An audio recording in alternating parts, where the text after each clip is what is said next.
Hey les bambins, j'espère que vous allez bien, en tout cas moi ça va nickel. On se retrouve aujourd'hui pour une nouvelle vidéo sur les qualifications de la Coupe d'Afrique des Nations 2023 qui se déroulera en Côte d'Ivoire. 14 matchs ce 24 mars qui vont être analysés dans cette vidéo, même si je ne vais peut-être pas rentrer autant dans les détails que l'ancienne vidéo du 22 et du 23 mars où j'avais été peut-être un peu long. Mais en tout cas, les 14 matchs que je vous propose sont le Nigeria contre la Guinée-Bissau, le Cap-Vert contre l'Eswatini, le Burkina Faso contre le Togo, le Cameroun contre la Namibie, l'Égypte contre le Malawi, la Guinée contre l'Éthiopie, l'Ouganda contre la Tanzanie, le Mali contre la Gambie, la Côte d'Ivoire contre les Comores, la RDC contre la Mauritanie, la Guinée équatoriale contre le Botswana, la Tunisie contre la Libye, l'Afrique du Sud contre le Libéria et enfin le Sénégal contre le Mozambique. N'hésitez pas à venir me rejoindre sur mon site VIP, les réseaux sociaux, tout est à l'écran et en description. Les codes safe et les codes fun, c'est tous les jours et n'hésitez pas à mettre votre pronostic pour voir si je suis dans le vrai ou dans le faux.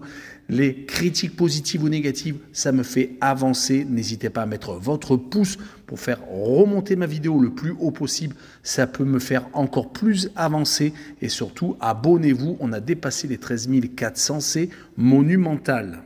On attaque avec le Nigeria contre la Guinée-Bissau. Le Nigeria vient de perdre ses 3 derniers matchs. Ce sont tous des matchs amicaux contre l'Algérie, le Costa Rica et le Portugal. Heureusement, ils ont gagné les 2 matchs les plus importants, ceux des premières rencontres de qualification pour cette Coupe d'Afrique des Nations, battant 2-1 à la maison la Sierra Leone et gagnant 10-0. Il va falloir enchaîner avec une 3e victoire consécutive et ils vont jouer contre la Guinée-Bissau qui, depuis 2 rencontres, ne gagne pas non plus. Ils se sont inclinés contre le Gabon en match amical et contre la Gambie. Lors des premiers matchs de qualification pour cette CAN, ils ont réussi à battre Saint-Thomé et Principe à la maison 5-1 et ont fait 2-2 en Sierra Leone. Par contre, je noterai que quand ils jouent chez des gros bras comme le Sénégal ou le Maroc, ils ont tendance quand même à s'incliner sans marquer de but. Sur ce match-là, je vois le Nigeria s'imposer 1-0 et j'ai envie de me risquer avec les 2 équipes ne marquent pas une cote à 1,59. On poursuit avec le Cap-Vert contre Eswatini du groupe B. La rencontre précédente, le Nigeria contre la Guinée-Bissau, était du groupe A. Le Cap-Vert, dans ce groupe de qualification, a commencé par une défaite au Burkina Faso. Ils se sont rattrapés avec une victoire 2-0 contre le Togo. Donc pour l'instant, ils sont classés au milieu de tableau du côté d'Eswatini. C'est un petit peu moins bien, 3e actuellement sur 4 avec un match nul obtenu au Togo, 2 buts partout et malheureusement pour eux, une défaite derrière contre le Burkina Faso, perdant 3-1 à la maison.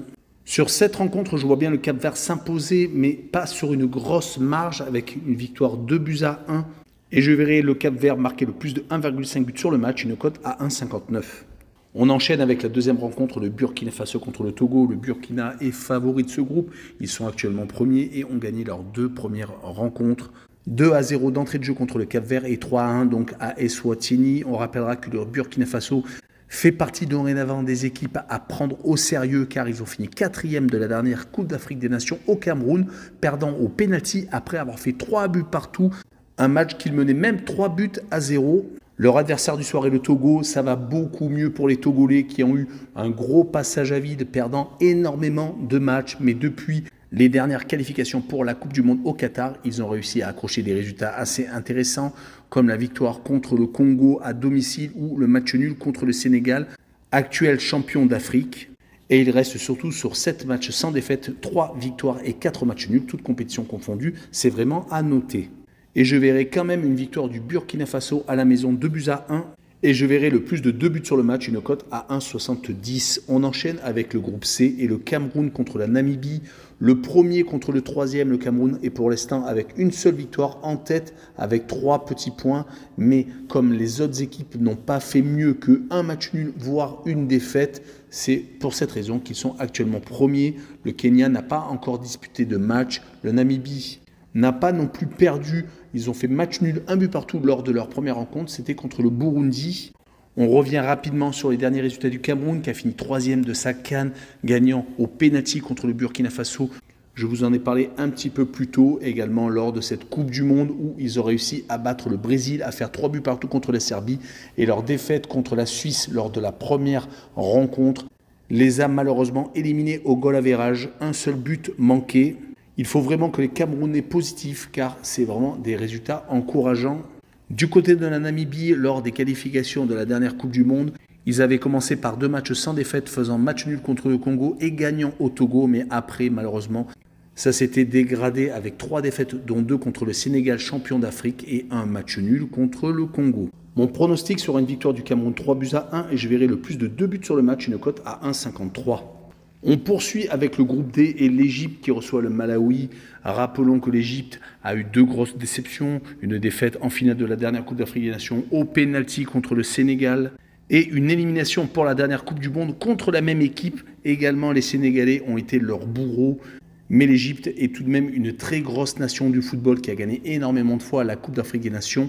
Il reste sur 3 victoires consécutives sur les 3 derniers matchs amicaux. Leur victoire contre le Niger, le Libéria et la Belgique surtout montre qu'il faut compter sur eux. Pourtant, ils ont débuté moyennement ces qualifications avec une victoire 1-0 à la maison contre la Guinée et une défaite 2-0 en Éthiopie assez surprenante. Du côté du Malawi, on a commencé par une victoire et une défaite. La victoire a été contre l'Éthiopie et la défaite a été en Guinée. Donc pour l'instant, ils sont au même niveau que les Égyptiens. Ils vont espérer faire un résultat en déplacement. Ils vont essayer de s'appuyer sur les 2 derniers résultats en match amical contre le Lesotho et le Bangladesh. Ils ont fait à chaque fois un but partout, mais je les vois tout de même s'incliner 2-0 en Égypte. Et je verrai l'Égypte marquer le plus de 1,5 but sur le match, une cote à 1,54. On poursuit avec l'autre rencontre du groupe, la Guinée contre l'Éthiopie. Vous l'avez compris, les 4 équipes sont toutes avec une victoire et une défaite. Donc c'est un groupe très serré. Ce qu'on peut remarquer pour la Guinée à domicile lorsqu'ils jouent les qualifications pour la Coupe d'Afrique des Nations, ils ont tendance à chaque fois à s'imposer. Leurs 4 dernières réceptions se sont transformées par 4 victoires contre le Tchad, la Namibie, le Mali et le Malawi. Donc très compliqué de s'imposer quand on joue en Guinée du côté d'Éthiopie. C'est totalement l'inverse. Ils ont tendance à s'incliner quand ils se déplacent lors des qualifications pour les différentes CAN, que ce soit au Malawi, au Niger, à Madagascar ou en Côte d'Ivoire. Sur ce match, je vois la Guinée s'imposer 1-0 et je vois les 2 équipes ne pas marquer avec une cote à 1,51. On passe au groupe F, on saute le groupe E où il n'y aura pas de rencontre ce 24 mars. En tout cas, l'Ouganda affronte la Tanzanie. Pour l'instant, lors des 2 premières rencontres de ce groupe, l'Ouganda a perdu 2-0 en Algérie et a fait un but partout contre le Niger lors de la 2e journée. Du côté de la Tanzanie, quasiment le même résultat, un but partout contre le Niger et une défaite 2-0 à la maison contre l'Algérie. Donc vous l'avez compris, l'Algérie est bien entendu favori du groupe, mais du côté de l'Ouganda, on compte bien finir en 2e position. Ils vont essayer de prendre leur revanche sur le match amical où ils avaient perdu 1-0 contre leur adversaire du soir. C'était le 24 septembre 2022, une défaite 1-0. En tout cas, lors des dernières qualifications pour la dernière Coupe du Monde, ils n'avaient pas perdu quand ils avaient reçu, faisant 0-0 contre le Mali, gagnant le Rwanda 1-0 et faisant match nul contre le Kenya. Les Tanzaniens en avaient fait de même en RDC où ils avaient fait un but partout. Ils avaient fait un but partout également à Madagascar et s'étaient imposés 1-0 au Bénin. Sur cette rencontre, je vois bien un but partout. Et je verrai le home no bet avec le match remboursé 6 victoires de l'Ouganda à la maison, une cote à 1,82. On enchaîne avec le groupe G et le Mali contre la Gambie. L'autre rencontre du groupe aura lieu le 23 mars avec le Congo contre le Soudan du Sud. Actuellement, le Mali occupe la première place avec 2 matchs, 2 victoires, 7 buts marqués, 1 encaissé, donc une belle balade. Et les Gambiens de leur côté ont une victoire et une défaite. Tout leur est bien entendu encore permis, mais les Maliens se baladent 4-0 contre le Congo et 3-1 au Soudan du Sud. Alors que les Gambiens ont remporté leur premier duel à la maison contre le Soudan du Sud et se sont inclinés 1-0 au Congo-Brazzaville. On se rappellera que le Mali sont passés très près d'une participation à la dernière Coupe du Monde. Ils ont été éliminés par les Tunisiens, perdant 1-0 à la maison et faisant 0-0 au match retour. C'était vraiment une grosse déception. Du côté de la Gambie, on note un seul match nul contre la Guinée-Bissau le 20 novembre 2022 en quasiment 8 mois. Et sur cette rencontre, je vois bien le Gambie s'incliner 2-0 au Mali. Et je verrai bien les 2 équipes ne pas marquer avec une cote à 1,72. La rencontre suivante est dans le groupe H, la Côte d'Ivoire contre les Comores. L'autre rencontre de ce groupe, la Zambie contre le Lesotho, c'est le 23 mars. En tout cas, les éléphants vont devoir remporter les 3 points lors de cette 2e rencontre à la maison après avoir gagné la Zambie 3-1 lors de la journée initiale. Le 0-0 contre le Lesotho a été tout de même une grosse déception car ils se sont mis en danger. Du côté des Comores, on espère encore car Avec 3 points, une victoire contre le Lesotho et une défaite contre la Zambie, ils ne sont pas décrochés. On rappelle que les Comores, lors de la dernière CAN, avaient fait l'exploit d'éliminer le Ghana, gagnant 3-2 lors du dernier match de poule, alors qu'ils avaient perdu les 2 premiers. Ils avaient par contre perdu 2-1 contre le Cameroun, sans démériter, en 8e de finale. Sur cette rencontre, je vois bien la Côte d'Ivoire s'imposer 3-1 et je verrai les éléphants marquer le plus de 1,5 but sur le match, une cote à 1,42. On poursuit avec le groupe I et la RDC contre la Mauritanie. La République démocratique du Congo est très mal partie avec 2 matchs, 2 défaites, alors que la Mauritanie est actuellement en tête avec une victoire et un match nul. Le monde un peu à l'envers. L'autre rencontre du groupe entre le Gabon et le Soudan aura lieu le 23 mars. La RDC doit donc se rattraper après 2 défaites initiales contre le Gabon et le Soudan. Du côté de la Mauritanie, une victoire 3-0 contre le Soudan d'entrée de jeu et un 0-0 au Gabon. Ils n'ont pas encore pris un but. C'est vraiment très positif.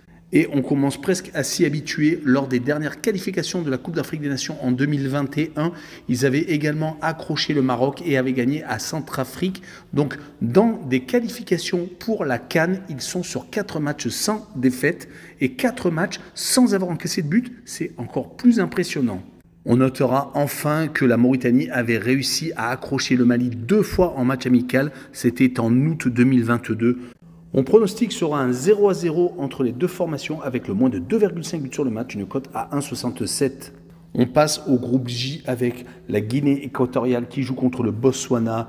L'autre rencontre sera la Tunisie contre la Libye. Et pour l'instant, la Tunisie est en tête avec une victoire et un nul, mais tout est serré car le Botswana qui est dernier n'a qu'un petit point, certes, mais avec une victoire et une défaite de la Tunisie, tout peut s'équilibrer.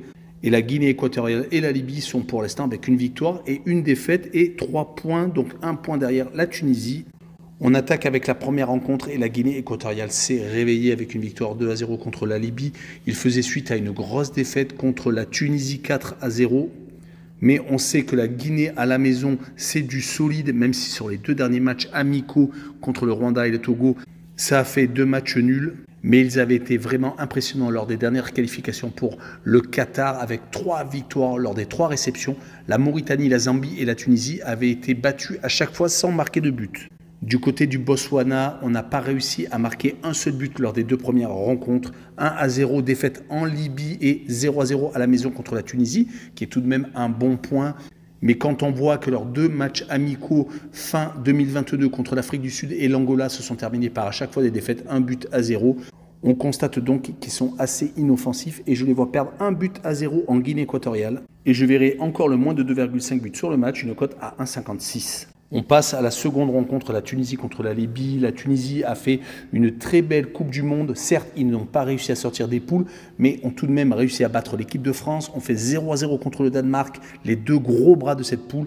Une seule défaite contre l'Australie qui était un peu la surprise, car les Australiens ont même réussi à sortir des poules.